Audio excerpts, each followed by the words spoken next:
Paghandaan natin ang ating mga sarili sa umagang ito sa ating pakikipagtagpo sa Panginoon. Amen? So, ang Lord ang tanging dahilan kung bakit tayo ay patuloy na nagkakatipon-tipon. Amen? Basahin ko lang po yung awit 121. Sabi po dito, doon sa mga burol ako'y napatingin sa lolo sa akin, saan manggagaling. Ang hangad kong tulong kay Yahweh magmumula sa Diyos na lumikha ng langit at lupa. Di niya ako hahayaang mabuwal, siya'y di natutulog, ako'y babantayan. Amen? Ang tagapagtanggol ng bayang Israel hindi natutulog at palaging gising. Si Yahweh ang ating tagapag-ingat, laging nasa piling upang magsanggalang. Di ka maano sa init ng araw. Kung gabi, di ka masasaktan ng buwan. Si Yahweh ang siyang iyo'y mag-iingat, sa mga panganib ika'y iniligtas. Si Yahweh ang siyang iyo'y mag-iingat, saan mang naroon ika'y iingatan, di ka maano kahit kailan. Amen? So, patuloy nga na ang assurance ng ating seguridad ay nagmumula sa ating Panginoong Jesus. Amen? Na tunay nga, na lahat naman ng tao ay nagnanais o naghahangad na magkaroon ng security. Diba? Kaya nga, yung iba talaga nagbabayad pa ng mga security guard para magbantay sa kanila. Subalit sa ating binasa na tunay na ang ating Panginoong Jesus mismo ang siyang mag-iingat sa bawat isa sa atin. Amen?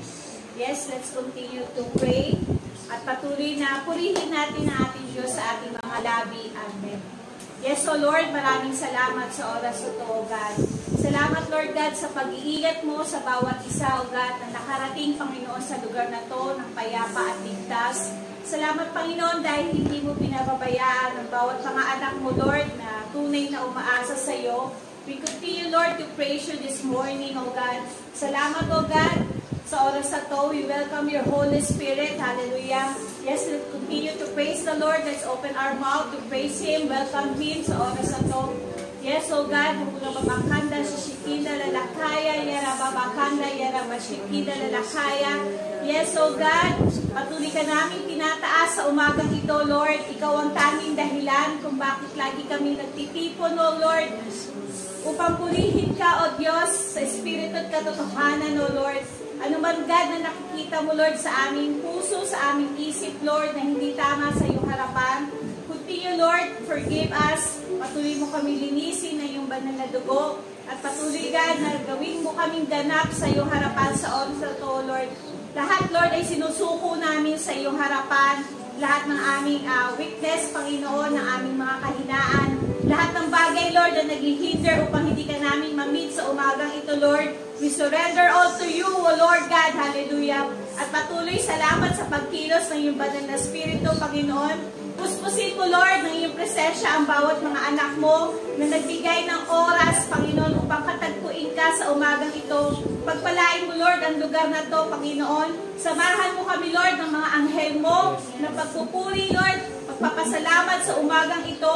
Patuloy na mahayag ka, Panginoon, sa bawat isa. Pagpalain mo, Lord, ang bawat magsasalita sa umagang ito, Panginoon. Lord, sa iyong speaker, Lord, kay Elder Jams, continue to anoint him, Lord, with your presence, with your anointing, Panginoon. Salamat sa word na marireceive namin, Panginoon. Open the scripture for us, Panginoon, upang maintindihan namin, maisapamuhay namin, Lord, ang bawat salita mo sa umagang ito, O God. Patuloy, O Lord, ikaw ang mapurihan, mapasalamatan, Panginoon, sa umagang ito, O Jesus.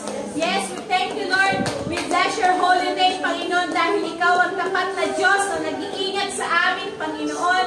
Lord, ang aming tulong ay nagmumula sa iyo, Panginoon. Hindi kami aasa, Panginoon, sa tao may hangganan ng buhay, kundi sa iyo lamang, O Diyos. Hallelujah. Dahil ikaw ang Diyos ng mga Diyos, ikaw ang hari ng mga hari, Panginoon. Kaya nararapat, Lord, na purihin ka ng iyong mga anak, O Lord God. We thank you, Lord. We praise you, O God. In Jesus' name we pray. Amen.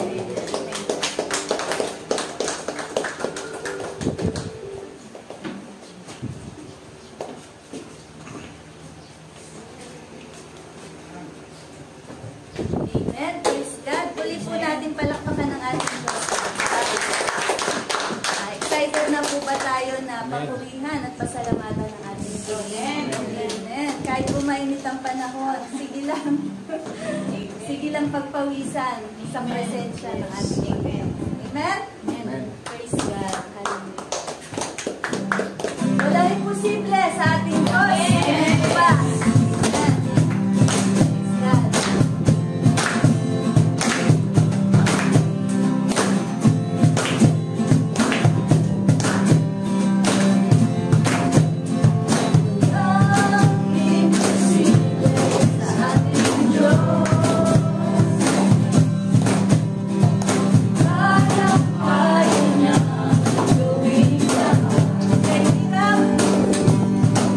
Kaya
Sabi sa kinanta natin, diba, napakabuti ng ating Diyos. Amen? Amen. No, alam ko ang bawat isa ay may mga patotoo ng kabutihan ng ating Panginoon. Meron po ba gustong mag-testify ng goodness ng ating Lord sa umagang ito bago po tayo tawagin ang ating speaker o si Ate Jeff mula sa dulo, dire-diretso sa unahan. Gusto ko lang pasalamatan ng Panginoon kasi talagang yung perfect timing niya. Pag may plano siya, laging perfect.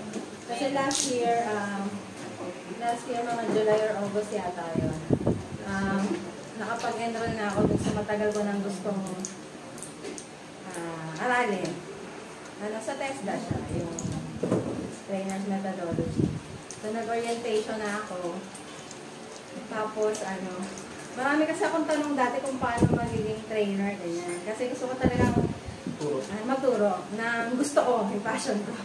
Tapos yun, nung siguro magte 10 years na yata o 10 years na akong nag-inquire, pati yung kakilala nila Pastor Boy, may message ko na. Parang wala talagang makasagot sa akin kaya nagpunta na ako sa mail. Hindi nasagot yung tanong ko. Tapos nung nag-TESDA nga ako, yung kusap ko yung trainer ko, doon naging maliwanag sa akin kung paano yung procedure. Tapos, tinulungan ako ng trainer ko. Hinanapan niya ako ng scholarship kasi medyo mahal siya. Tapos, yun nga, nakakita siya pero sa Marikina. So, nag-orientation na ako doon. Pero, sa layo talaga ng biyahe, na mabigat. Tapos, nung time na yun, sobrang bigat din ang pinagdadaanan namin. Kaya parang, naging half-hearted ako. Tapos, sinabi ko din sa center na sa batch ko na lang ako ilagay. Pero hindi na ako tinawagan for batch 2. Siguro parang na-disappoint sila na hindi ko dinagay. Tapos yun, hanggang sa, eto na nga, nagpalista ako dyan sa provincial office ng TESDA. Pero hanggang ngayon walang tawag. Tapos yung nakaraan, pinorder sa akin ng trainer ko yung link na dun sa ni Senator Bong. Tapos pumunta agad kami sa City Hall. Tapos yung pala, talagang agawan na ng slot. Kasi sobrang bihira siyang i-offer. Dahil mahal nga. Tapos yung pala, i-offer siya sa mga employees ng livelihood ng Bacoor. Ngayon, may mga nag-back out. Kaya lang nag-open sila ng slot. So yun, pumunta ako doon. Balista agad kami. Tapos may mga nakasabay ako. Tapos, eto na naman pag-uwi ko, hindi na naman ako happy kasi paano yung negosyo ko. Kasi siya 8 to 5, tapos parang 1.5 months. So parang, tapos pinanong ako ni mama na, paano yung negosyo mo? O wala nga pala kami magkukuha. Hindi na naman. Pero ayoko talaga siyang palagpasin. Sabi ko, sayang. Tapos nagpe-pray na lang ako sa Panginoon. Hanggang sa pinatawag kami, biglaan. Kami meet and greet dun sa may-ari ng school. Tapos, sinabi niya sa amin na ibibigay niya na sa amin ng advance yung... Kasi hindi mag-uumpisa ng hindi kompleto. Tsaka walang approval ng TESDA. So, ang sinabi niya sa amin, ibibigay na sa amin yung ibang lesson. Tuturuan na kami ng maaga, kami mga okay na. Tapos, magpipirma na lang kami ng undertaking para pag-approve na sa TESDA. Magkaano na lang kami, maglalagi na lang kami, tapos picture na lang, pero tapos na kami, gano'n, or nasa kalagitnaan. Hindi na masyadong mabigat, kasi mabigat yung gagawa kasi ng portfolio na ganyan kakapal. Ngayon, tapos sabi ko, paano po yung face-to-face? Minsan lang daw yung face-to-face. Tapos yung online, syempre problema din yun, kung kahit online, busy nga. Sabi niya, sa gabi daw namin gagawin. Tapos ilang oras lang niya kami ulit. Tapos asynchronous na yung Kaya sabi ko, grabe talaga si Lord. Pagka perfect talaga, parang nag-orchestrate lahat. Para ibigay niya yung desire ng puso mo. Kaya ipapasalamat ako sa Panginoon. Dahil sabi nga na Isaiah 60 verse 22, diba? When the time is right, I will make it says the Lord. Amen. Kaya yung mga heart desire natin, huwag natin yung kakalimutan eh. Si Pops lagi ko naalala dyan eh. Pag sila sabi niya, pag gusto mo Huwag mawala yung desire kasi ibibigay ng Lord yan. Di ba? Sabi nga ng Psalms 37, di ba? Delight yourself in the Lord and He will give the desires of our heart. So, yun. Lagi lang tayo mag-delight sa Panginoon. Yung mga gusto natin, ibibigay ng Panginoon yan according to His will. Amen? So, ngayon po, patuloy na i-prepare natin ating mga puso para tanggapin ang salita ng Panginoon at tinatawagan po si Elder John. Amen. Sabi nga ay, all things work together for good for those who love Him. Diba? Lahat daw nangyayari according to His purpose. Diba? Kaya, nagiging maayos yung mga tingin natin hindi maayos kasi pag pinagkalood natin sa Lord o binigay natin sa Lord, nagiging maayos. Diba? Kaya may purpose ang Lord kung bakit hindi lang para makapagtrabaho tayo doon o makapag-training tayo doon, kundi ano ba yung gusto ni Lord kung bakit nilagay sa ligas natin. Meron siyang gustong pagawa sa atin. Hindi lang yung pagsarili natin o yung gusto natin mangyari, kundi may gustong mangyari ang Lord sa atin. Amen. Okay, ang pag-usapan natin ngayon is the return of the King. Amen. Parang Lord of the Rings, di ba? Anong sino nakanood ng Lord of the Rings? Ganda, no? 1, 2, 3, trilogy. Okay. Ganyan ang title. The return of the King. Pero hindi yung King si, ano pa kala no? Hindi yung King na hinihintay natin. Ang ibang King na hinihintay natin, yung galing sa langit. Amen? Excited na ba kayo? Amen. Amen. Excited tayo. Okay, bago tayo ay magpatuloy, tayo po ay yumuko. Lord, maraming salamat po Panginoon sa umagang ito, Lord, na pinagkatipo mo yung mga anak. Maraming salamat, Lord, i-open mo ang aming mind, ang aming spirit, Panginoon, upang matanggap, Lord, ang mga salita mo po, Panginoon, sa buhay namin, Lord, at maisagawa namin ito, Panginoon, sa aming mga buhay. Ay, maraming salamat. Ikaw po may taas. Kung aming sama lang sa tayong pangalan ni Jesus. Amen. Amen. Pastora, wala ngayon si Pastora kung may mga naghahanap. Kasi nasa reunion, nilang magkakapatid. Celebration po ng birthday ni Papa. Birthday daw ng Papa nila. Nasa langit na. Baka magkamali ako eh. Okay. Sabi dito, the return of the King. Kabila. Kabila. Ayun.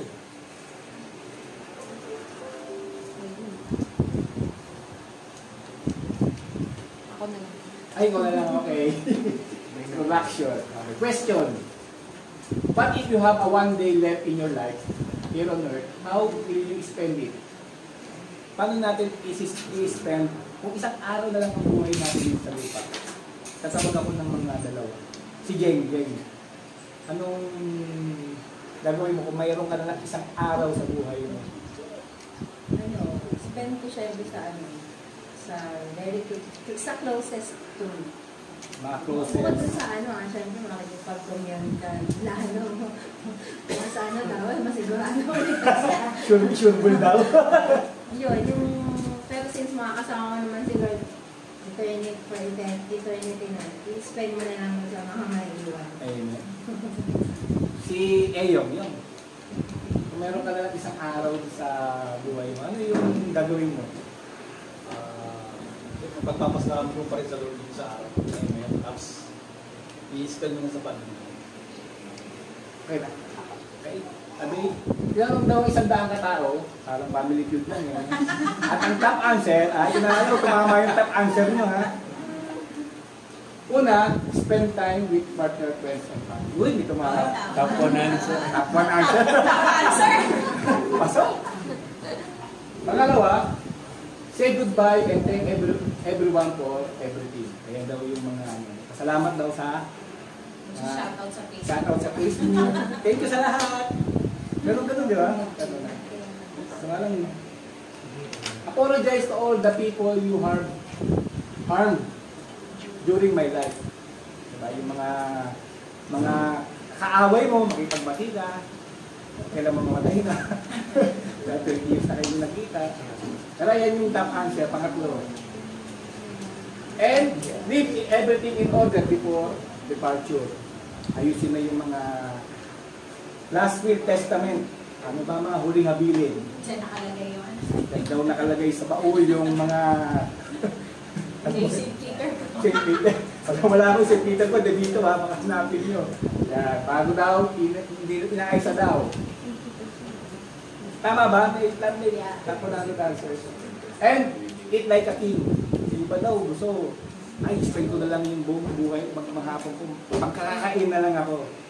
O kaya kung 3 days siguro magbabakasyon tayo. No? Pero isang araw na lang, hindi na kaya magbiyahe.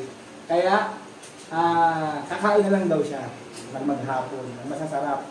Yung mga hindi niya pa nakakain, kakainin niya na. Ayan yung top 5 answers na tinanong sa 100 katao. Meron bang pumasok sa inisip nyo? Yes. Karaniwan ay yung sinasagot nila. Tanong natin ano. Ay dito, 2 Peter 3. Babasahin natin. Pero bago natin basahin, sabi nga, yung top 5 answer na yun, karaniwan sa yung mga alibig sa lupa, yung may iiwan. Pero maraming mga tao na hindi nila piniprepare ng sarili nila dun sa pupuntahan nila. Sa inyo napakalaga eh. Ang mas mahalaga sa kanila, yung mga iiwan nila, na may iiwan nila. Pero yung mga tinanong yan, hindi lahat is Kristiyano. Ang mga tao, yung pas pa rin ng kanilang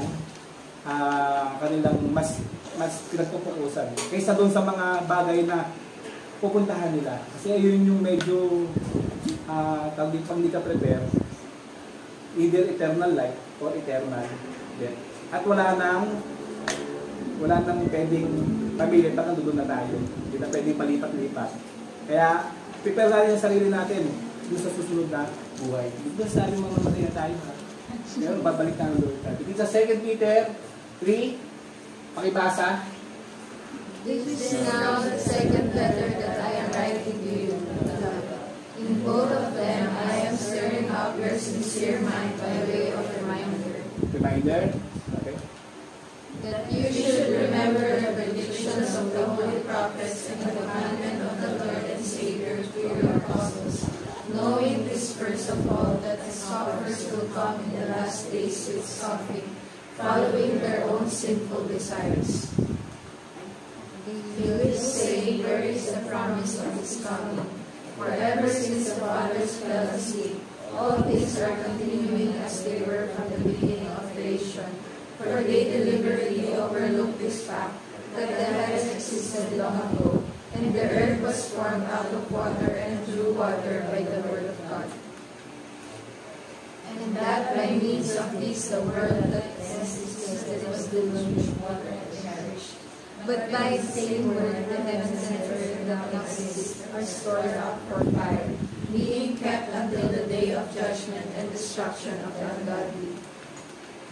But do not overlook this one fact, beloved, that we will work 1 day is 1,000 years, and 1,000 years as 1 day. The Lord is not slow to fulfill his promise, as some count slowness, but is patient toward you, not wishing that any should perish, but that all should reach repentance. But the day of the Lord will come like a thief, and then the heavens will pass away with a roar, and the heavenly bodies will be burned up and dissolved, and the earth and the works that are done on it will be exposed. Since all these things are thus to be dissolved, what sort of people ought we to live in lives of holiness and godliness? Waiting for and hastening the coming of the day of God, because of which the heavens will be set on fire and dissolved, and the heavenly bodies will melt as they burn. But according to his promise, we are waiting for new heavens and new earth, in which righteousness dwells. Amen. Amen. Sabi ng mga nag-aaral ng Biblia, 20% daw ng message ng Bible, Old tsaka New, is naka-focus daw sa first coming and second coming ng Panginoon. Ibig sabihin, 1/5 ng message ng Biblia sa pagbabalik niya, lalo na itong second coming. Sabi, the Bible clearly teaches us the second coming of Jesus Christ. He will return to the earth in the same way as He left. Babalik ba ang ating Panginoon? May inaasahan ba tayo? Thank you sa dalawang umaasa. Sabi sa Acts 1:10-11, and while they were gazing into heaven as he went, behold, two men stood by them with them in white robes, dalawang anghel, and said, Men of Galilee, why do you stand looking into heaven? This Jesus who was taken up from you into heaven will come in the same way as you saw him go into heaven. Amen? Sabi, dadating ang ating Panginoon literally. Kasi kung paano nila nakita ang ating Panginoon literally na umakyat papunta langit, ganoon din daw yung ating makikita. Para tayo yata tayo. Parang, gusto nyo ba? Pabalik ang ating Panginoon. Amen. Sabi, at Christ's second coming, He will fulfill the remaining prophecies found in Scriptures. Sabi, Jesus came the first time to suffer on the cross so we can be saved, and He will return the second time to be a conquering King. Amen. Unang pagdating niya is a servant, at pangalawang pagdating niya is a conquering King. Amen. Peter wanted the people of Asia Minor to remember the words spoken before and by the holy prophets. In 2 Peter 1:16-21, Peter reminded the believers that prophets had predicted Jesus' second coming. In chapter 3, he reminded them again, Christ's coming regardless of scoffers' denial. Amen? Kahit ano pa sabihin ng mga tao, walang makakapigil sa pagbalik ng ating Panginoon. Amen? Walang tao makakapagpigil. Pag dadating siya, dadating siya. Amen? Kaya kailangan tayo maging prepared. Sabi, scoffers on His second coming. Ang sabi ng scoffers is mangungutya. Mang-aasar. O ano pa ibig sabihin ng mangungutya? Nang-aasar, no? O kalimutya. Namamahiya. Sabi, scoffers are old as Noah's day. They have always existed from the generation after Adam and Eve fall into sin in the Garden of Eden. Sabi ng Lord ng ating Panginoong Jesus, yung pagbabalik niya, inantulad daw sa kay Noah. Diba? Ganun yung pangyayari. Ang tao is walang pakialam sa ating Diyos. Ang kanilang kaisipan is puro gawa, gumawa na lang ng masama. Kaya ang ating Panginoong Diyos ay nilipol niya ang sangkatauhan sa pamamagitan ng baha. At makita natin doon na 70 years na nag-build ng ark. At 70 years na nag-warning si Noah. At iilan lang ang nakasama. Pamilya niya lang. Sa dami-dami ng tao panahon nila, pamilya lang ni Noah yung nakasurvive. At yung mga animals na sinama syempre. Pero sa tao is yung pamilya lang ni Noah. Amen? Kakaunti lang sa dami-dami ng tao. At makikita natin doon, dahil sa 70 years, ang dami sa kanyang namutya. Ang sabi sa kanya, para siyang baliw kasi ang araw-araw, gumagawa ng barko. For 70 years, parang tagal-tagal na 70 years, ilang taon na tayo? Ako, 40 na ako, 45. Parang, no? Hindi na mo, natapos ba yan ginagawa mo?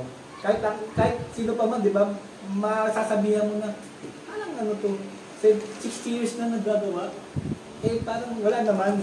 Lahat sila, patuloy pa rin sa kanilang panungutya sa pamilya ni Noah.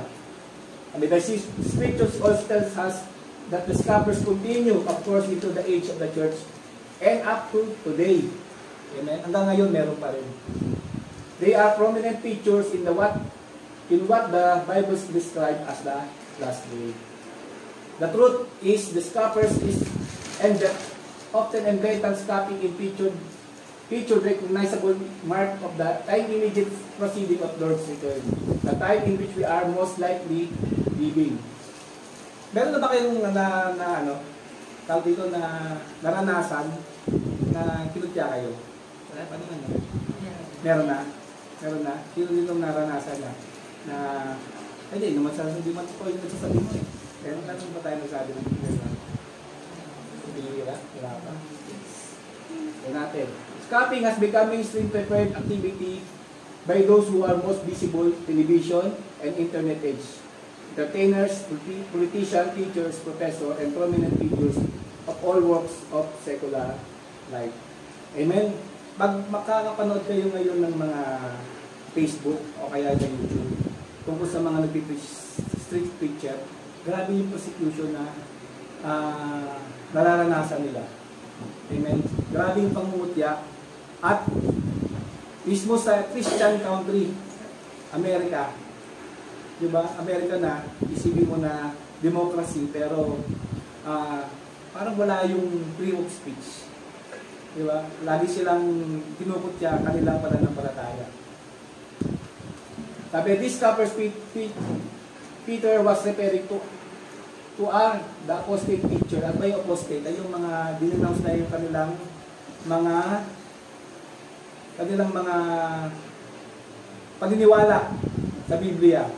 Ngayon, meron ako nabasa kaninang umaga, meron na isang church na nagkakasal na ng same-sex marriage dito sa Pilipinas. Hindi naman nila nirehistro, pero pinapakita na nila na open na sila doon sa mga ganong mga gawain. Amen? At paano ba tayo nag-i-stand? Paano ba tayo magtatayo doon sa mga ganong gawain?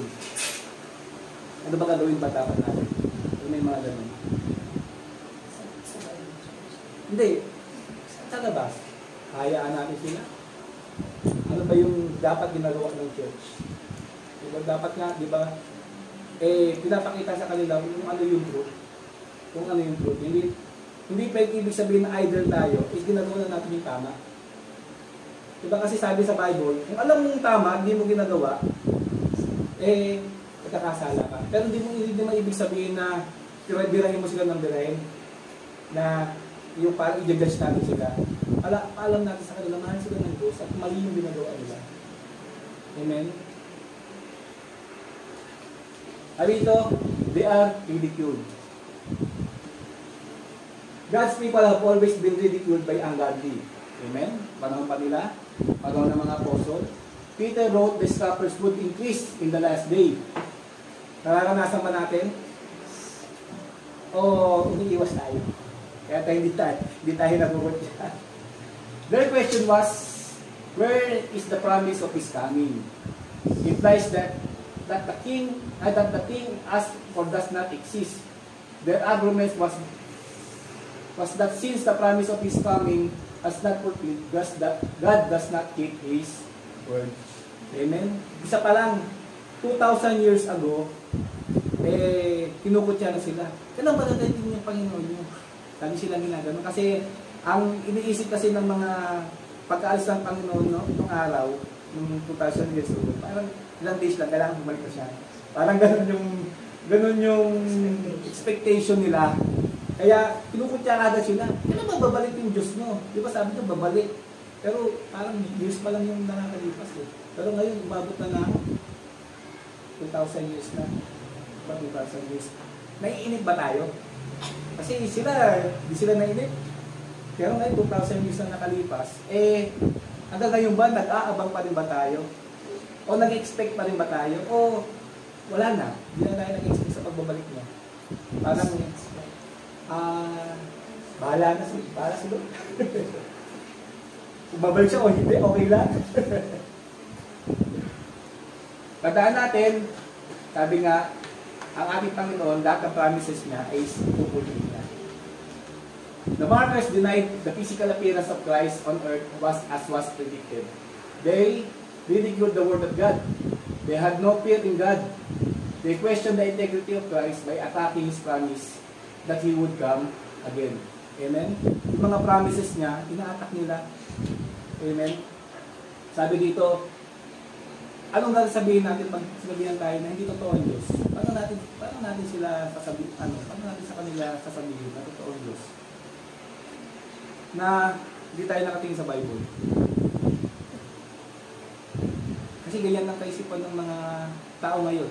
Yung sabi nila matatalino, na hindi sila naniwala. Stephen Hawking, hindi siya naniwala sa Lord. Pero isa sa pinakamatalinong tao, diba, IQ niya 200 plus. Pero hindi siya naniwala sa Lord. Paano natin sila sasabihin na totoo ang Lord? Paano natin mapapatunayan na totoo ang Lord? Kasi ang sabi natin, base sa Bible. Ito yung sa Bible. Ay, ganun ba? Sige, wag na lang. Saka na lang kita si Shera. Huwag na niniwala ka na sa Lord. Diba, bisan doon tayo, ayaw natin ng argument. Pero pag tinignan natin yung creation, hindi pwedeng walang Diyos na gagawa. Amen. Tingnan mo yung painting. Di ba napakaganda ng painting? At sabihin mo, pwede ba sabihin, yung painting na yan, tumubo na lang yun dyan. Diba? Bibigyan mo sila ng katwirang logic. Kasi hindi nila katanggapin yung salita ng Diyos. Diba? Kung tumubo na lang yan, hindi naman totoo. Kailangan talaga may creator na gagawa para makagawa ng isang masterpiece. Kaya titignan mo yung mundo, masterpiece ng God ng Lord yan. Kaya tignan mo yung salita katabi mo. Yan, masterpiece ng Lord yan. Amen. Ayaw maniwala. Masterpiece yan. Amen. Hindi yan basta-basta susulpot. Hindi yan. We are witnessing the increase of scammers in our day. They love and mock Christians for believing in the return of Christ. They belittle the word of God, but by saying it is outdated and without any relevance. Amen? Sabi ng mga hindi daw totoo na pinanganak si Kristo. Hindi daw totoo na namatay si Kristo. Kaya ba natin patunayan sa kanila? Meron ba tayong reference na totoo si Kristo o wala?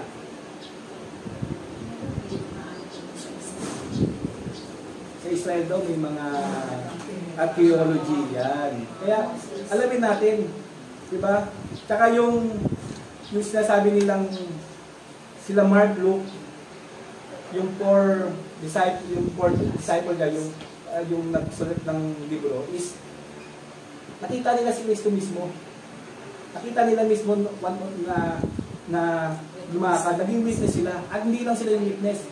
At yung umakyat ang ating Panginoong Hesus is 500 ang nakakita. Eh, may 500. Sabi ng ibang nagkaroon daw ng delusion. Pero sabi ng mga psychiatrists, hindi pwede mangyari yun. Kasi pag nagkaroon ng delusion, nagkaroon ng pagkabaliw na hallucination, hindi daw pwede sa pare-parehas yung kanilang hallucination. Kasi kung mag-hallucinate nila, malamang hindi yung kayo yung magiging hallucination ni Jenny. Pero 500 sila, pare-parehas. Kaya doon pa lang yung eyewitness account, hindi mo mababalit na hindi nila nakita na umakyat ang ating Panginoon Jesus. Amen? Doon pa lang, doon natin nakikita na paano natin tinatayo yung ating faith sa matibay na ground, na hindi mabubuwal. Amen? Kasi kailangan natin mag-research. Kasi sabi nga yung faith, kailangan mo meron kang pagbabatayan. Amen? Pagbabatayan. Nakikita mo. Kasi yung sabi nga yung faith comes from the Word of God. Yung Word of God ay yung pagbabatayan mo. Kaya tingnan natin. Okay, we need to keep in mind that Peter was referring to the people who are familiar with scripture and judgment. Scoffers are people who show grateful contempt for God. The reasoning, ano ka ng reasoning? The reasoning that all things continue as they were from the beginning of creation. These scoffers insisted that nothing changes. Walang pagbabago. Since creation, everything had continued the same year after year. There was no reason for them to believe Jesus would return. Ayan ang kanilang reasoning. And scoffers rejected the second coming of Christ out of sense of unbelief. They were consumed with their lust. They wanted to live their lives as peace and to be answerable to no one. They had no fear to God and or His judgment. People who want to live in their sin will deny the truth of coming of Christ. Ayan ang kanilang, kasi ayaw nilang ma-judge, ayaw nilang yung kanilang lust maputol. Kaya ayaw nilang dumating ang ating Panginoon Jesus. Just as most recent days in America, they open scoffing of God's truth. Regardless of the regard to His commandment, and willful violation of them is sin and policies openly promulgated by politicians. Amen? Kaya nga yung mga politician ngayon nagagamit na ng kaaway para yung mga mali gagawin tama. Diba sabi sa Bible, in the last day, yung mga mali gagawin tama. Yung tama gagawin mali. Amen? Kaya gumagawa sila ng batas ayon sa kanilang mga desires, kanilang mga gusto, o para yung kasalanan nila ay magpatuloy. Amen? At tayo dapat mga Christian is, may discernment tayo. Hindi porket sinabatas, okay na. Kasi sinabatas na, okay na gumawa. Pero ang pagbabatayan talaga natin, yung salita ng Lord. Ayun yung pinakapundasyon. At ayaw nila. Amen? Kasi, ngayon nga may napanood ako, nag-share siya sa LGBT community. Ang dating sa mga LGBT is hate speech yung sinasabi ng preacher. At ayaw nila ganun. Para sa kanila parang racist o kaya kumbaga yung hate speech nga parang judgmental yung tao. Pero makita natin yung mga preacher dapat maging maalam. Sabi niya, hindi ko kayo i-judge, ang Biblia ang nagsasabi ng truth. At sabi nga, mahal ko kayo at ayaw ko kayong mapahamak. At makita natin doon, sabi niya nga, ang ayaw lang ng Lord, hindi kayo, yung act nyo, yung ginagawa nyo, ayun yung pinamumuhian niya. Pero kayo, hindi kayo pinamumuhian. Mahal na mahal kayo ng Lord. At ayun dapat yung maging puso natin. Amen? Hindi tayo judgmental. Amen? Kundi, mahalin natin sila. Ang kailangan natin gawin is ipakita sa kanila yung katotohanan na mali yung ginagawa nila. At yung ginagawa nila ay ikapapahamak nila sa impyerno. Ayan yung mga nangyari sa Amerika. Ito yung ginulpe. Ito yung nag-preach. Sinipa siya. Tapos sa entertainment, blatantly talagang pinapakita nila talaga na, di ba sa atin na si Luca? Yun. At sa church, nagpipray pa sila. Pero, Pride Month sila. Kumbaga, nasa loob na ng church, yung error, yung kamalian. At dito, pinakita dito yung sa preacher, habang nag-preach, binaril siya sa ulo sa Amerika. Dito, yung bata, tingnan mo, bata pa lang meron na siyang ibang flexible pa. Di ba? Mga araw, pag nag-preach, timing lang tayo. Pero sila, harap-harapan talagang pinuputya yung mga lingkod ng Lord. Amen? At dito, pinapakita na habang siya ay nag-preach, pero hindi katabi niya, troll daw siya. Troll daw itong Kita natin talagang dumadating na tayo sa panahon na yung tao ngayon, talagang harap-harapan ng, parang mayabang pa silang ginagawa nila yung kanilang mga mali. O kaya, hindi kasi nila alam na mali pa rin yung ginagawa nila. At walang nagsasabi ng katotohanan na mali yung ginagawa nila. Kaso nga lang, sa ganito, mukhang alam kasi sa church sila sa loob sila ng church. Amen? At dito, sa 1 John 4, 10:1-3, pakibasa po. I am the way, the truth, and the life. Let not your hearts be troubled. Believe in God, believe also in me. In my Father's house are many rooms. If it were not so, would I have told you that I go to prepare a place for you?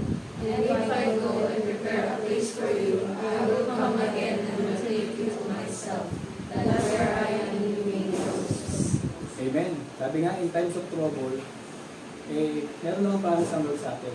Ipagdadaanan natin yun, may promise ang Lord sa atin. Amen. Meron tayong mansion sa langit. Sabi, how much are we willing to sacrifice to tell the truth? Are we willing to pay the price?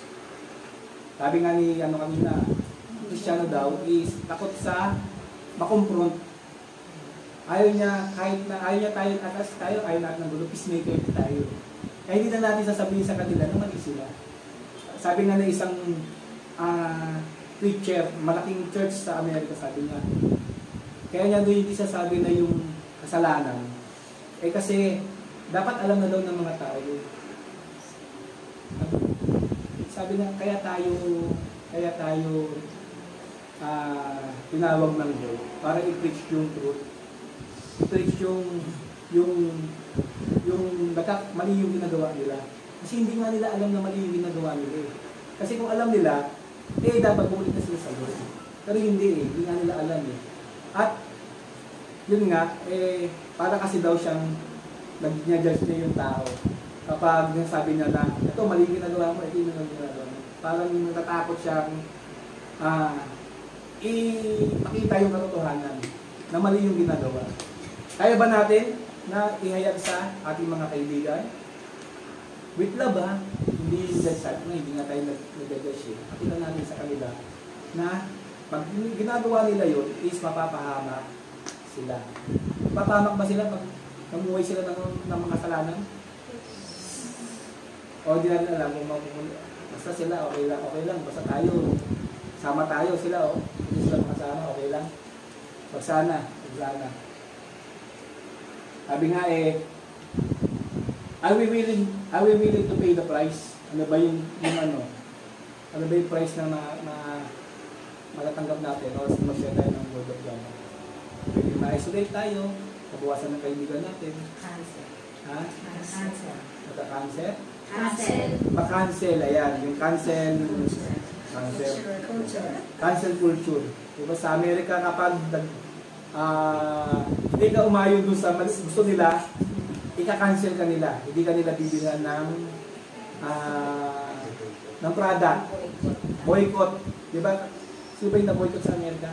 Dahil umano siya sa Israel. Yung Starbucks sa Amerika, binoycott.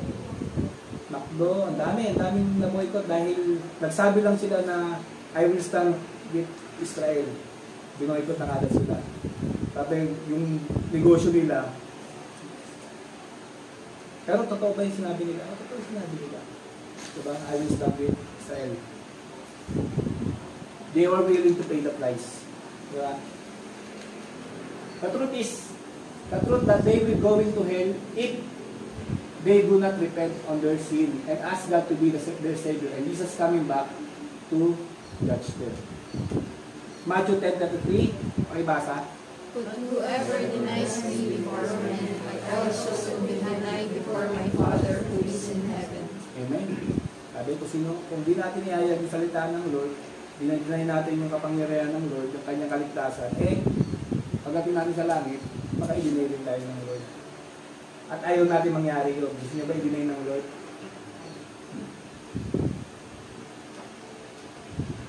Kasi minsan ang tao, ang gusto niya lang i-sharean yung parang able. Pero yung mga hindi niya trip sharean, hindi niya diba? Trip lang kasi nung gusto niya sharean. Sana hindi ganoon, wag tayo maging selective sa pag-share ng Word of God. Every time na makakasalamuha tayo ng tao, tandaan natin sa opportunity para i-share ang Word of God. At kung bakit ka dinala dyan sa lugar na yan, sa pinakalalagayan mo, meron plano ang Lord. Diba? Katulad ni Jane. Diba? Naging smooth yung, nadali siya sa lugar ng Bethesda. Merong purpose ang Lord sa kanya.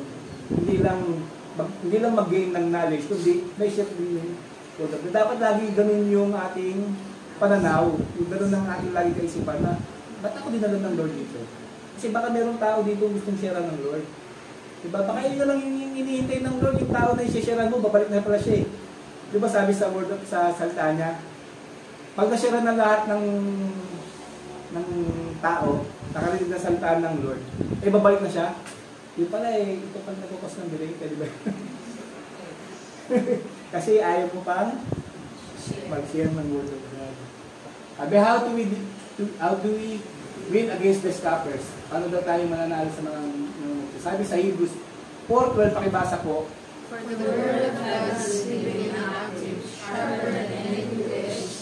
piercing the division of soul and spirit, of joints and of marrow, and discerning the thoughts and intentions of the heart. Amen. Sabi nga, salita ng Lord pa rin. Salita ng Lord pa rin. Kailangan tayong mag-aral ng salita ng Lord. Kasi kung hindi tayo mag-aral ng salita ng Lord, mahirap magsalita. Parang English yan eh. Kapag kulang yung vocabulary mo, hindi ka lagi nasasanay ng mag-English. Pag nakaharap mo mag-English, talagang hindi ka makapagsalita. Tama ba? Yung mga dito, yung call center. Di ba may mga practice kayo dapat? Pa-practice kayo kung ano yung sasabihin nyo. Para pag may nakausap kayo, kumbaga may mga sequence na kayo nasasabihin. Di ba? Oo. Ganyan din dapat tayo. Pag tinanong tayo ng unbeliever, meron tayong mga sequence na sasabihin. Kasi inaral na natin yung ating mga sasabihin. Kunyari, itong topic na to, pag tinanong ka, hindi para makipagdebate, para mapaliwanagan sila. Kung kulang tayo sa vocabulary, hindi natin tayo nag-aaral sa salita ng Lord, sayang opportunity. Diba? Kasi ngayon, yung generation ngayon, patalino ng patalino. Diba? Mga kabataan ngayon, patalino. Kapag hindi tayo nakahabol, yung hirap nila sharean. Lalo na yung mga kabataan, di ba? Marami silang malalim na daw siya mag-isip. Sobrang lalim. Kakaroon ng depression. Sobrang lalim daw sobrang lalim mag-isip. 2 Timothy 3:16-17, pakibasa. All scripture is given by God and profitable for teaching, for reproof, for correction, and for training in righteousness, that the man of God may be complete, equipped for every good work. Amen. Sabi, para daw tayo, magawa natin, makomplete natin, at na-complete at ma-equip tayo sa paggawa ng mabuti, kailangan natin ng scripture. Walang scripture, hindi natin alam kung ano yung kalooban ng Lord. Hindi natin magagawa yung mabuti. Hindi natin alam eh. Kaya kailangan talaga na alamin natin, pag-aralan natin. Meron tayo ng time sa pagsaliksik ng salita ng Lord. Amen. Ako, may ano kasi ako eh. Hindi ako palabasa. Pero palakinig ako. Mahilig ako makinig ng mga... Kaya nga pag nagbabasa ako ng ng daily mana natin, gusto ko may audio. Kasi mas naiintindihan ko kapag may nagsasalita, habang binabasa ko rin, nasa bayan ko. Pero mas naiintindihan ko paano nagsasalita. Parang nanonood ako nung palabas na. Yung rewind. Tagalog na, may subtitle pa. Parang mas naiintindihan ko. Tagalog na siya sabi ng mga actors. Ba't may subtitle ka pa? Parang mas naiintindihan ko. Kasi hindi Tagalog na sabi, Tagalog din sa baba. Mas naiintindihan kapag may subtitle. Nasanay na kasi kung may subtitle.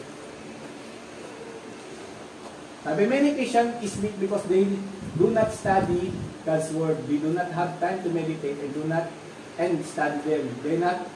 They have more time in other things. Sabi, let us treat the Word of God just like air. We cannot live without it. Parang hangin daw. Hindi tayo makakabuhay kung walang hangin. Kaya ba natin mabuhay kung walang salita ng Lord? Mahirap mabuhay kung walang salita ng Lord. Kasi hindi natin alam yung tamang nilalakaran natin. Sign of His coming. Ano ba yung sign of His coming? God's master calendar. Sabi nga ni Jen kanina, lahat daw ng bagay naka-orchestrate na. Kumbaga yung plano ng Lord, may timing niya is perfect. Every man ng Lord is perfect. Yes. Diba sabi nga, there's time for everything. Kaya ang Lord, ano siya sa time? Kumbaga sa order siya. Hindi siya mahulog yun. Ay, hindi siya ganun. Lahat nasa perfect timing. Kaya God is a God of order. Sabi, ano ba yung master calendar? God would arrange His calendar according to His great act on behalf of the nation. He set apart to bring glory to His name. Yan. Kaya daw siya nag-set ng mga ng mga timing para mag-glorify siya. Kaya nga ang Lord, meron siyang divine appointment sa Israel eh. Diba yung naririnig na yung mga feast nila, Feast of the Passover, Feast of the Pentecost, Feast of the Harvest, of the Unleavened Bread. Diba lahat yun? May appointment ang Lord sa Israel. Kaya, meron din siyang appointment sa buong sangkatauhan. Diba, i-share ko na last year, yung ating appointment ng Lord sa atin. Hanggang saan na lang ba? Sabi, the 6 millennium day almost over. So Jesus may return very soon. Sabi nga, 4,000 years Old Testament, 2,000 years the New Testament, and the Sabbath year or the linear year. Ano dito tayo? Malapit na tayo matapos. Ito yung pagbalik ng ating Panginoong Jesus 2,000 years ago, at yung 2,000 na to is yung year of the church, or year of the Gentiles. Kasi para mainggit daw ang mga Hudyo, kaya sinign na rin yung mga Gentiles. At pagkatapos nun, matapos na yung 6,000 years, babalik na siya para maghari siya po 1,000 years. Excited ba kayo? Sa paghahari niya for 1,000 years. Ano ba gagawin natin doon? Paghahari din. Kasi babalik yung Eden eh. Oo. Babalik sa atin yung dominion natin, authority natin. Pero, siya na yung atin. Hari. Siya yung gobyerno natin. Pero doon din lang tayo. Amen? Kaya maghari tayo ng kasama ng ating Panginoong Hesus sa kanyang pagbabalik. At, ano natin, nakatapos na yung 2,000 years. Diba? Sabi nga ni Pedro, one day is 1,000 years sa ating Panginoong Hesus. Malapit na, matapos yung 2,000, malapit na siyang tumalik. Sabi, the sign of Christ coming are numerous. Some have already fulfilled, such as Israel being recognized as a nation in 1948. This is one major sign. For 2,000 years, Israel will never be a nation till he was reborn in May 14, 1948. Alam niyo ba na 2,000 years ago, walang nation ng Israel. Nabuo ulit lang siya noong May 14, 1948 at kasama yung Pilipinas sa mga pumirma sa resolution. Alam niyo ba yun? Yes. O, kaya isa tayo sa pinagpala ng Lord kasi kaya nabuo ang Israel kasama tayo sa pumirma na maging state ulit ang Israel. May 14, 1948. Ayan yung balita sa post-Palestine. State of Israel is born. Sabi sa Psalms 83, sabi, yung naborn daw siya, after one day lang kakapanganak niya, May 14, May 15, ginera siya. Alam niyo ba yung ginera siya? Ng Arab. One day pa lang siyang pinapanganak, baby pa. Ginera kagad siya ng Arab nation. Makita natin dito sa Psalms 83, kita natin kung nagtatotoo nga ba yung pagkabuo ng Israel, gigirahin nga talaga siya. Sabi dito, pakibasa po. O God, under peace silence, do not hold your peace or be still, O God. For behold, your enemies make an uproar. Those who hate you have raised their heads. Sabi yung mga girls sa kanya, taas noo pa. They craft plans against your people. They consult together against your treasured ones. They say, come, let us wipe them out as a nation. Let the name of Israel be remembered no more. For they conspire with one accord against you, making public. Tignan natin yung verse 4. Diba meron nagsabing ganyan sa isang bansa. Anong bansa ngayon yun? Nagsabi na kailangan daw nila i-wipe out ang Israel. Palestine. Sabi nga ng Palestine yan, from the river to the sea, and Palestine will be free. Ang ibig sabihin nun, magiging free sila kung wala na ang state of Israel. Kaya, ano lang, ibang form lang. At sinabi rin ng Iranian na kailangan nilang ubusin o tanggalin sa mapa ang Israel. Sino-sino ba yung nag-conspire sa kanya? Pakibasa po. The tents of Edom and the Ishmaelites, Moab and the Hakkers, Jebel and Ammon and Amalek, Israel and the inhabitants of Tyre.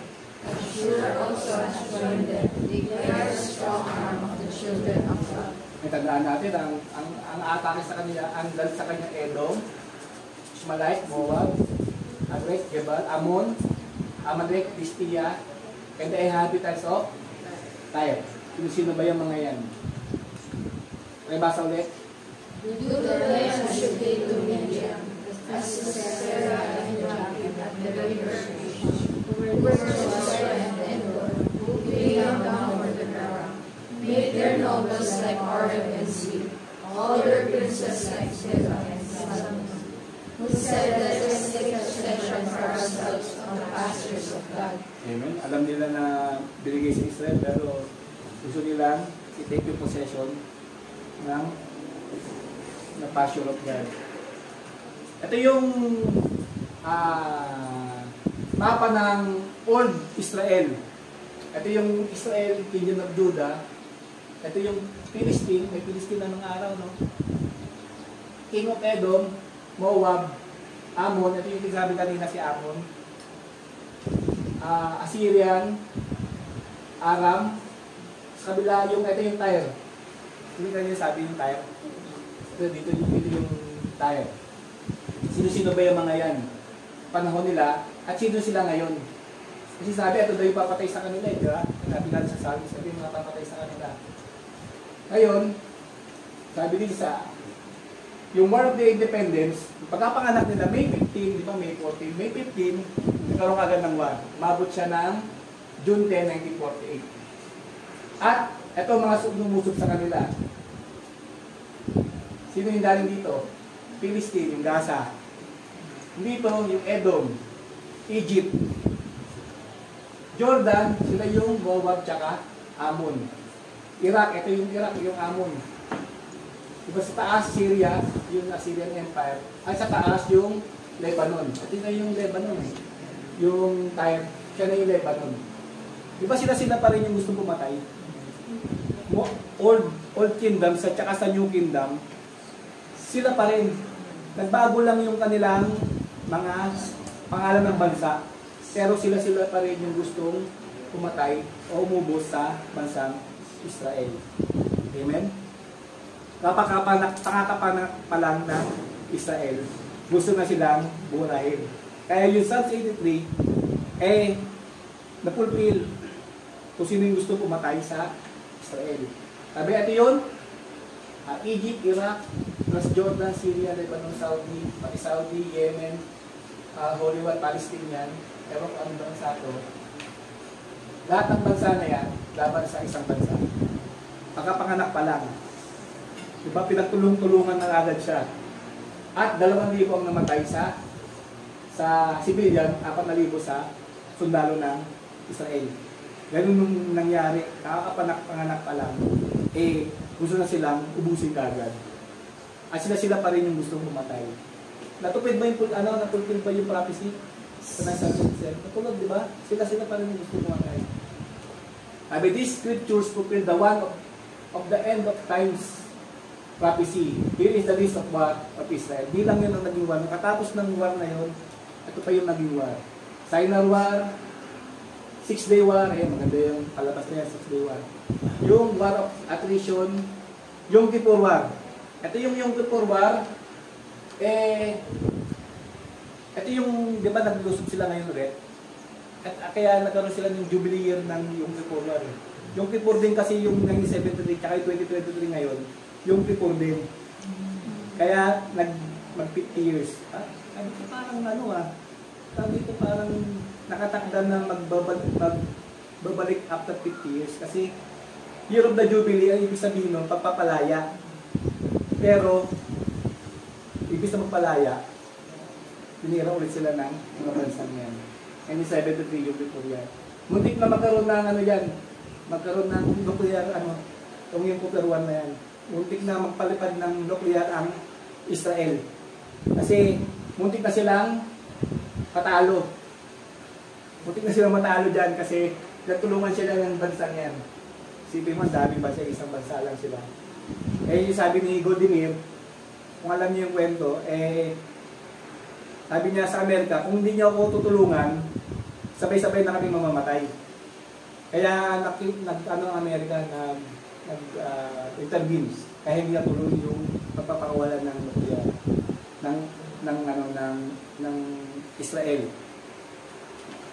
Tapos meron pa, ang dami niyang war, no?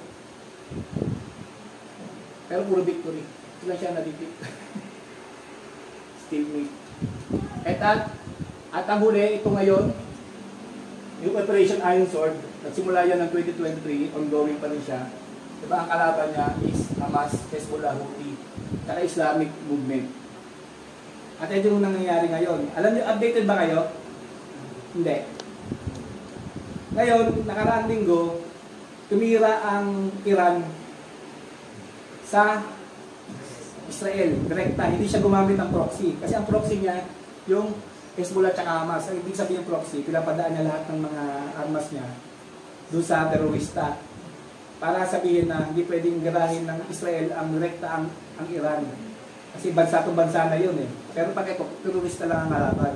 Pero, yung nakaraang linggo, tumira ang Iran ng rekta sa Israel. Kumbaga, bansa to bansa na. At kagabi lang, ay kahapon lang, gumanggi na ang Israel. Tinira niya yung airport na malapit doon sa nuclear facilities ng Iran. Amen? Sabi, ang Iran daw is a major player para sa end of days. Kasi siya yung, ang old name niya is Persia.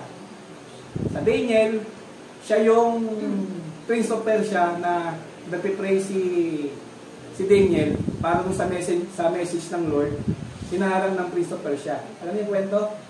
Si Gabriel, kaya tumulong si Angel Michael para tumuloy yung message ng Lord kay Daniel. Yung Prince of Persia yung nagtitigil. Ano ba yung Prince of Persia? Siya yung Iran. Kaya medyo malaki yung, kumbaga ano yan, stronghold ng kaaway. Ang bantay nila dyan yung Prince of Persia. Kumbaga yung malaking, mataas na katungkulan sa mga demonyo. Diba?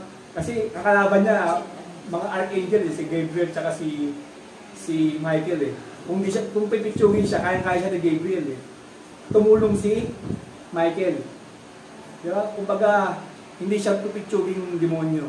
O ano, mag-ano siya, mataas ang hierarchy. At makita natin yung na-radicalize ang Iran, sabi na-radicalize,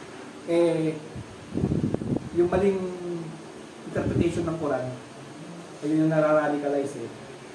Ang kanilang paniniwala is, kailangan daw nila ubusin ng Hudyo para dumating na daw yung kanilang Messiah.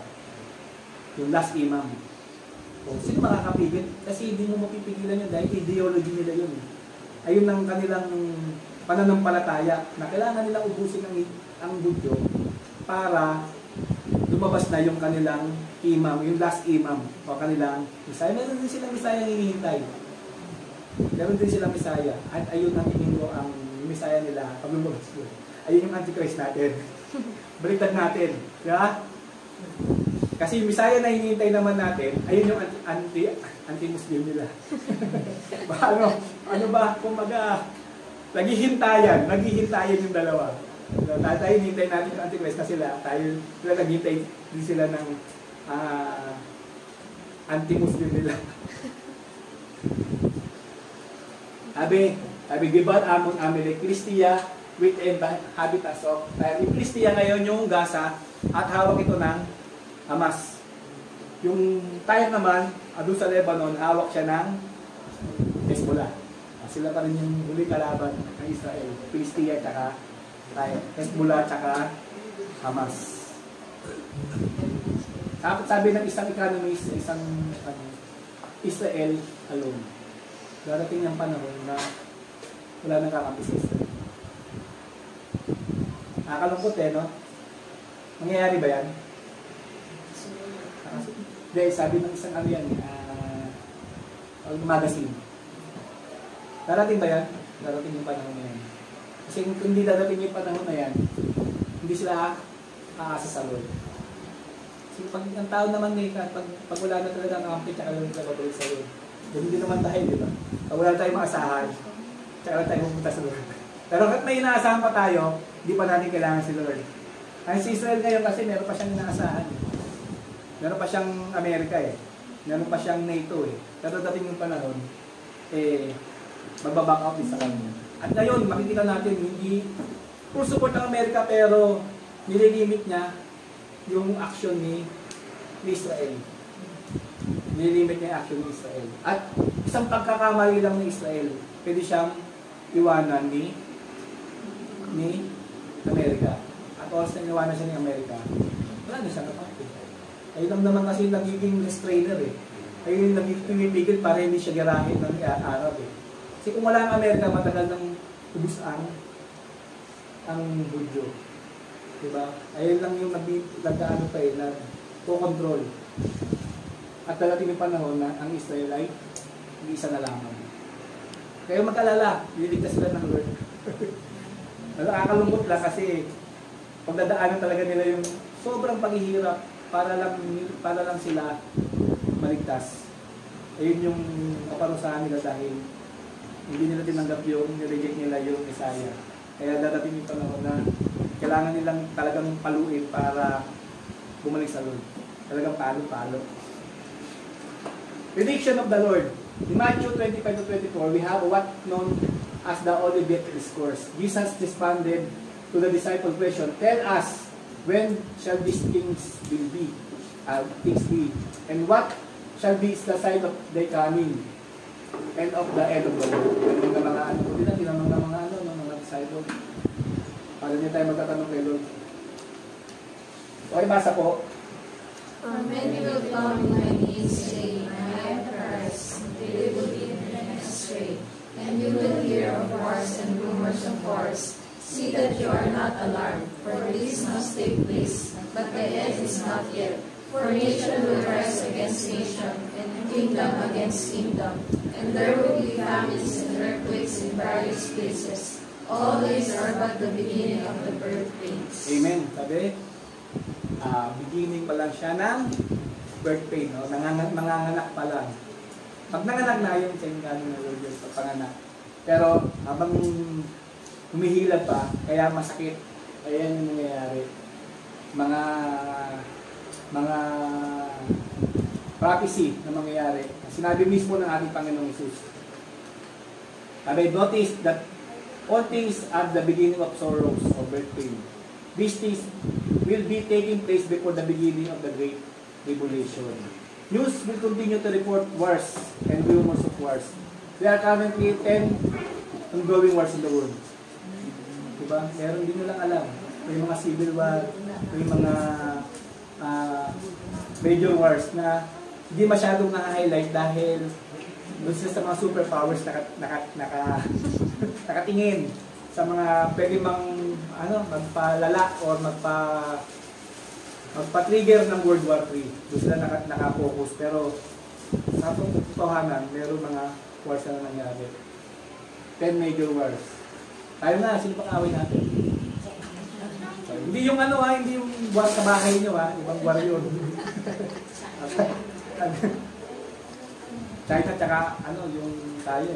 Hindi pa naman major war yun. Asaran lang. Asaran. Patapangan. Patapangan pero wala naman tayong panama. Puro tapang lang. Famines have already occurred in Africa due to drought and war. Starvation and death will take place around the world as we get closer to the end. Amen? Yung mga bansa na kasabi nilang mataas ang economy, naghihirap din sila ngayon. Si Bajik na sabi nga, ang hirap pala ng buhay sa Canada. Wala siya ng buhay sa Aparaya. Siya yung nag-report sa akin, ang hirap ang buhay sa Canada. Bakit? Ang mahal ng burger, $18 na. Alam mo, doon bumibili. Hindi kasi may mga kaibigan siya doon na grabe talaga yung inflation nila. Taas ng presyo. Diba? Kasi isipin mo, napakataas ng economy nila. Pero halos hindi na rin sila makabili ng mga basic na pagkain dahil ang mahal daw. Isipin mo $18, ano ba yun? Burger, ano yung malaki? Big Mac. Kasi 1,000. Kaya nga tao doon, hindi na rin bumibili kasi sobrang mahal nga. Diba? Mataas na yung sweldo pero napakamahal naman na bilihin. Pagka ganun din. Tapat-tapat lang eh. Kaya nag-ibig sabihin na mayaman yung bansa nila, di sila nakakaranas ng kahirapan. Mas minsan nga mas mahirap ang lugar nila eh. Kaysa sa Japan no? Dahil sa taas ng cost of living, halos doon ko nakita yung yung nakatira sa isang kwartong parang nicho, 2 by parang 1 by 3, gano'n. Computer lang, taka isang higaan. Gano'n sila, umuupa sila sa mga gano'n. Kumbaga dahil sa taas ng bili. Minsan nga, meron parang napanood, nabablog siya. Natutulog na siya, bumili na siya ng van. Ginawa niya ng bird na sa bahay dahil sobrang mahal ng upa. Hindi niya kaya. Pero ano na siya, ang taas na ng posisyon niya sa trabaho niya. Pero hindi niya pa rin kayang umupa. Kaya ginawa niya, yung ipon na niya, binili niya ng van. Doon na rin siya tutulog, makain. Inumbert niya para, sabi niya, mag-asawa ka pa ba? Hindi niya daw kaya. Babae siya, babae. Hindi niya daw kaya.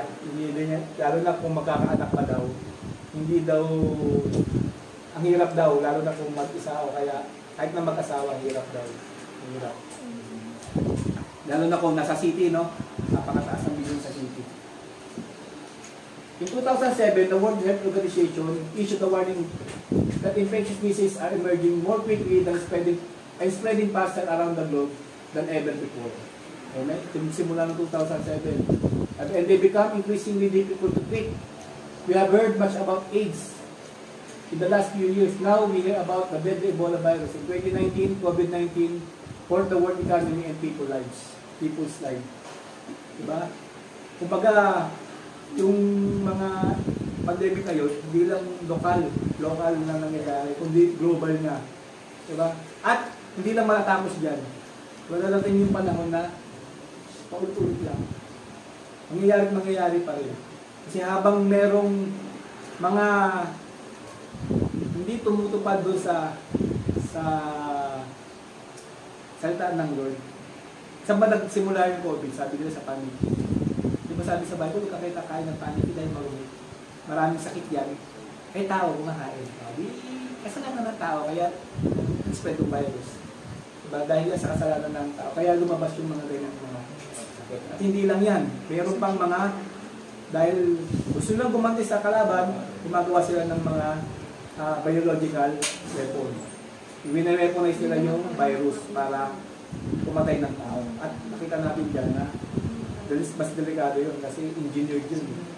Hindi basta-basta na gagawa ng gamot. At dadating yung panahon na ganyan talaga mangyari. We hear earthquakes regularly today. They too will increase as we near Christ's return. Daming balita ngayon, no? Kahit maya, kasi modern na kapag may earthquake, may nag-text na sa'yo. Uy, malayo naman. Diba? Kumbaga, pag may earthquake na, meron na agad nagpo-post. Uy, buuga ba o nahilo lang ako? Ha? Kaya nga ako unahan sa pag-post ko, binigil doon. Sinuno yung post. At makita natin dito, hindi lang siya padami ng padami, palakas pa siya ng palakas. Diba? Yung mga intensity na rin natin talaga destructive. Yung napanood namin sa Taiwan, last week ba yun? Diba 7.2 sa Taiwan, grabe yung nangyari sa city. At kahit sa province, nagkaroon ng mga landslide. Diba, tapos yung bago pa pagkatapos ng bagong taon, meron pa isa, nalimutan ko lang saan. Sa China, lagi rin lumilin doon. Kung updated kayo sa China, hindi sila nag-report. Ayaw nilang yung nangyayari sa kanila, ayaw nilang nag-report. Pero may mga nakakalusot pa rin na meron talaga mga sa Japan, meron ba isang araw. Parang sa Japan is normal na lang yung malakas. No? Nag-i-increase pa. Jesus said it would be a time of lawlessness. The love of many shall grow cold. Pag-ibig daw sa, hindi na sa tao, kundi sa Diyos ay nagiging malamig na. Malamig pa sa ilong ng kabayo. And spiritual deception will lead in many into error. Maraming yun pag-ingat tayo sa mga spiritual deception. Radical extremism will increase in Christian countries. Totoo yun, sabi 2017, napanood ko, yung prince pa ng Saudi nagsabi, pag hindi pinigilan ng Europe ang ginagawa ng mga radical, mga extremists, magiging, terrorist hub na yan. Diba, yung Europe, kasi ngayon, yung bansa nila, hindi nila mapigilan. No? Hindi nila mapigilan. Nakaraan mo Australia, napanood nyo ba yung sinaksak yung bishop? Yung 15 years old na radicalized. Naanuan siya ng sinaksak niya yung ganun na sila kalupit. At wala naman papasok, no? May pumasok na radicalized. Sabi dito, hate, antisemitism will increase. Hate of Israel will propagate due to misinformation and lies. Kahit Pilipino, magsuwabay ka, maraming Pilipino dahil sa Israel. Yan, marami na nagpo-protesta. Kahit sa USA, hindi na nila mapigilan. At pag di sila nasunod, nang rarayot sila. Naggugulo sila. Preaching of the Apostle. The New Testament writers proclaim Jesus Lord, 2 Timothy 3:1-7. Paul gave description of moral breakdown of the last day. This known as the last day. Perilous time shall come. Men shall be lovers of their own selves. He described that their attitude and action, they are only concerned with that which make them happy, with no regard for others. Since men love themselves, it is understandable when Paul wrote, they are also lovers of pleasure more than lovers of God. Satanic declaration, alam niyo ba yung satanic declaration? Thy all will be done. Ayan ang kanilang motto. Diba? Kung anong gusto mo, sundin mo. Ayan ang maririnig mo, nakala mo okay lang. Diba sabi niya, isang ka masaya, isang ka happy, gawin mo. Pero, hindi natin alam, satanic declaration pala yun. Bakit ka mo? Kasi, ang tao, hindi sa niya lagi papunta sa mali. Pag wala ang Lord, lagi ang papunta sa masama. Evil desire, pressure. Kaya, hindi pwedeng thy own will be done. Kasi kailangan natin si Lord, yung will niya para magawa natin. Paul Peter and Jude warned the false teachers and preachers increasing as the last day approach. Sabi yan sa, hindi na natin babasahin. Mula 17th century hanggang 20th century, nakabasa ko yung halos 200 na nag-proclaim na sila daw si Jesus Christ. Isa na si Iboloy.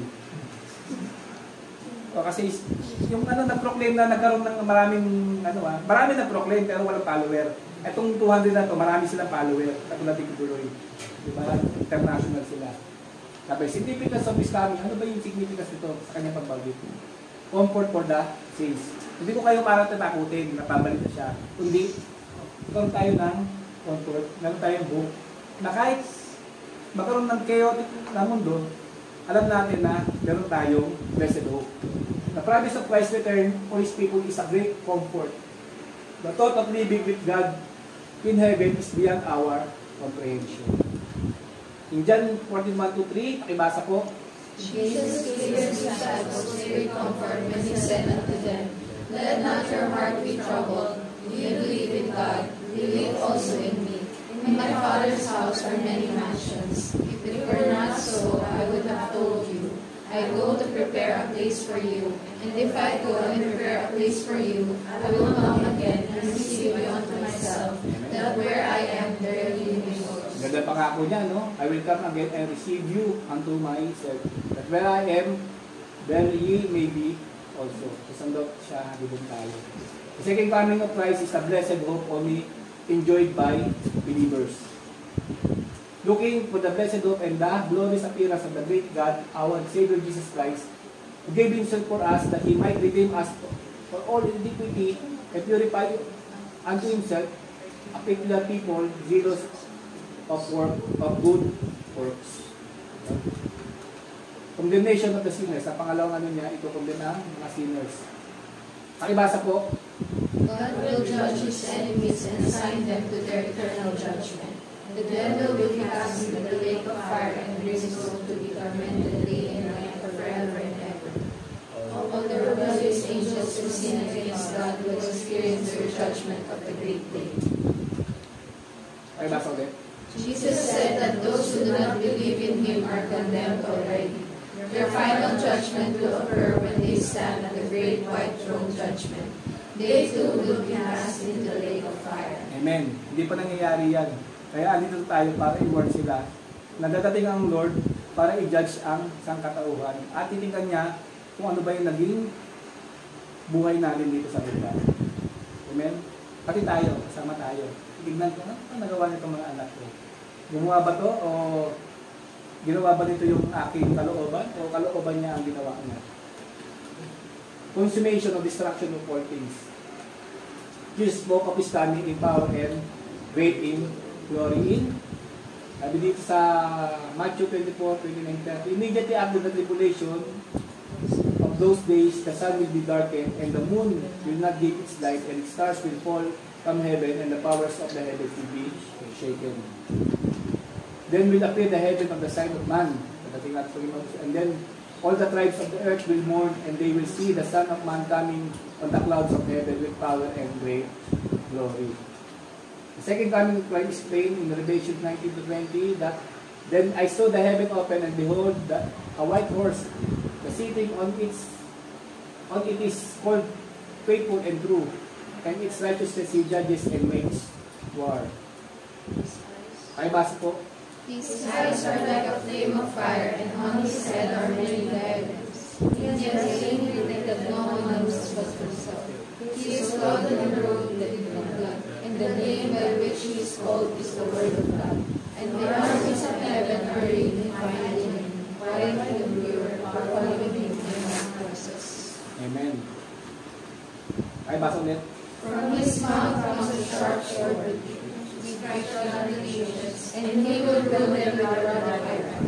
He will tread the winepress of the fury of the wrath of God Almighty.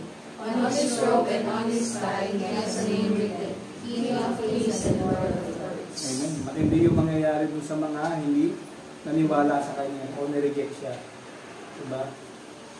Bubuhos niya lahat ng kanyang galit. Second coming of Christ will validate the Word of God, confirms the promises of Christ and declare His sovereignty. The second coming of Christ is the consummation of all things. So, kailangan niyang sisirain ulit para magkaroon ulit ng panibago. The Lord will reward all the redeemed and judge all the wicked. Amen? Doon tayo sa reward the redeemed. Huwag tayo dito. Kasi nakatakot na judge. So, in the consummation, He will make all things new. Revelation 21:5. The redeemed will have new bodies or glorified bodies. They shall live in their new mansion which is built by Christ. There will be new heaven and new earth and new Jerusalem. Revelation 21:1-2. There will be no more sin, for we shall live in righteousness. Makakasala pa ba tayo doon? Wala na tayong kaisipan kung sa masama, hindi na natin alam. Kaya yung ibig sabihin natin, pinasend na tayo sa samaan. Jesus shall seated upon the throne of His glory. When the Son of Man shall come in His glory, and all the holy angels with Him, they shall sit upon the throne of His glory. Lessons of life. The presence of scoffers is the fulfillment of scriptures and proof that indeed we are the living in the last days. Jesus is alive. Jesus is coming. Many people will die before Christ return. Amen? Kaya kailangan natin silang i-warn. Others will be alive at Christ's second coming. Everyone will give an account to the Lord. Only those who saved by Christ will be spend eternity with Him. Are we saved? Amen. Amen. Are we ready? Yes. Amen. ready. Many of us Christians are directionless. That is why we must ready before the director is coming. We must fulfill or act according to our role by being salt and light of the nation. Diba sabi ni Sister Mina, yung kanyang last na mensahe, part 2, yung salt and light of the nation. Meron pa bang alat? Asim ang meron. Dahil hindi naliligo, mainit. Alat ang kailangan natin, yung asim ha. Hindi tayo biblical nun, pag-asim ang Sisigang tayo. sisigang tayo. Sabi, world condition may getting worse and worse, and the outlook grow increasingly ominous.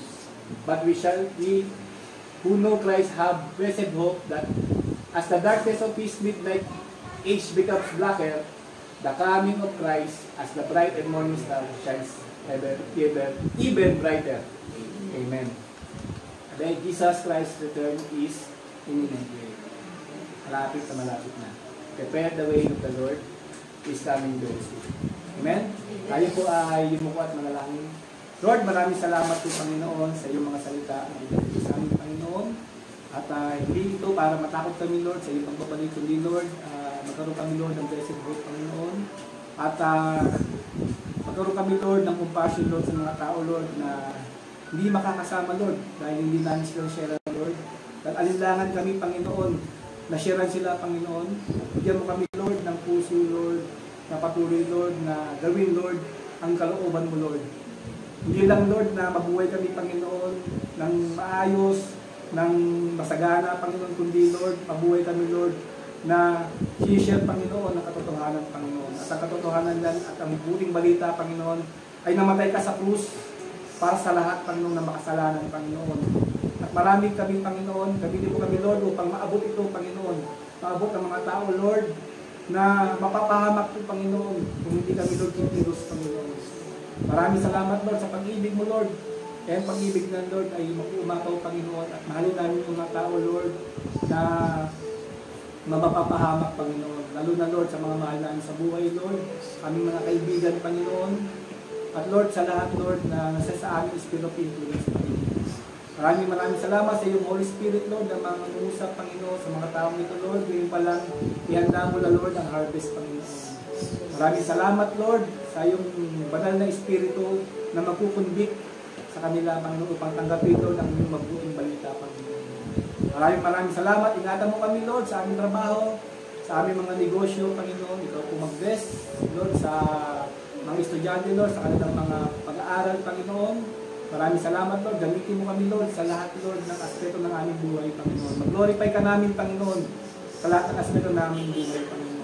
Maraming salamat. Ikaw po may taas Lord sa buhay namin. Ito ang aming sabat na langin sa aming pangalan ni Jesus. Amen.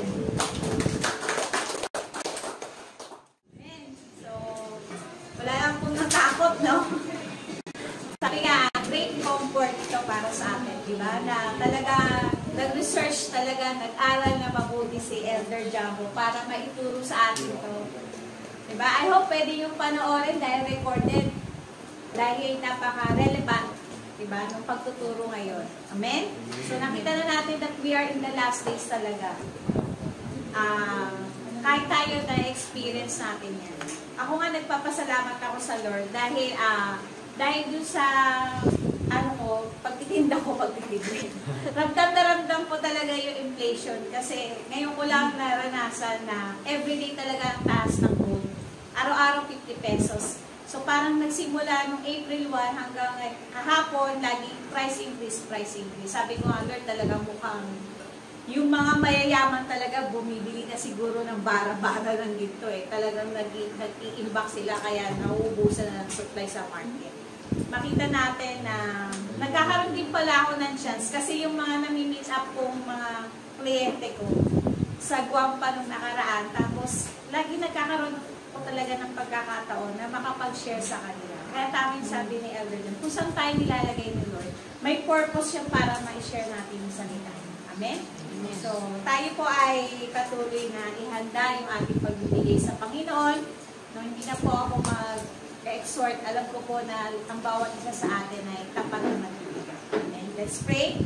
Panginoon, maraming salamat sa oras na to. Salamat, Lord, sa pag-asa, Panginoon, ng muli mong pagbabalik, Panginoon, para sa iyong mga anak. Salamat, Lord God, na pinagkatiwalaan mo ang bawat isang narito, Lord, upang maging good steward, Lord, ng resources, so God. Lalo na, Lord, sa aming finances, Panginoon, patuloy na makita mo, Lord, ang bawat isa na bukas lagi ang kamay upang i-release, Lord God, ang pinagkatiwala mo sa amin. Pagpalain mo, Lord, ang bawat isa na narito, Panginoon, as we honor you, O God, in our tithes and offering. I-bless mo, Lord, ang bawat magtatrabaho, ang bawat magnegosyo, Panginoon. Even, Lord, yung desire namin laging na makasunod sa iyong will, Panginoon, regarding, Lord, sa aming tithes and offering. Bless them, O Lord God, at alam po namin, Lord, that you will not withhold all things, Panginoon, para sa mga anak mong narito, Lord. Just we will continue, Lord, to obey you, Panginoon, kung ano yung sinasabi mo, Lord God, sa bawat isa, O Lord. Maraming salamat, Lord, that we will continue to enjoy ang lahat, Lord, ng blessing na binigay mo sa amin. Thank you, Lord, for the good health. Thank you, Lord God, sa provision, Panginoon. Salamat, Lord, for your protection, O God. And we will continue to bless your holy name, O Jesus. Amen. Praise the Lord, tayo po ay manalangin sa pagtatapos. Salamat po, Panginoon, sa aming pong fellowship nito, Lord. Salamat din, Panginoon, sa mga salita mo na dapat kami lagi maganda, Lord God, kasi nakasulat naman po sa Biblia, sa banal na aklat, Panginoon, ang time frame mo kung kailan mangyayari, Panginoon, ang mga events na yan, Panginoon. Kaya po gawin mo po kaming handa, gawin mo po kaming malakas, Panginoon, gawin mo pa kaming ready sa pagharap sa mga darating na mga challenges sa aming buhay, Panginoon. Personally, individually, Lord, mga challenges sa buhay namin, sa pamilya, lalo tigit sa lahat, Panginoon, sa mga current events na nangyayari, Panginoon, sa aming paligid, sa aming community, sa aming bansa, sa buong mundo, Panginoon. Apektado po kaming lahat, Panginoon, sa pwedeng mag-escalate na gera o kaguluhan, Panginoon. Kaya sa'yo namin tinatagubilin, Lord, ang bawat isa. Maluwalhati ka, Panginoon, sa aming buhay. Bless you, Lord, in Jesus' name. Amen.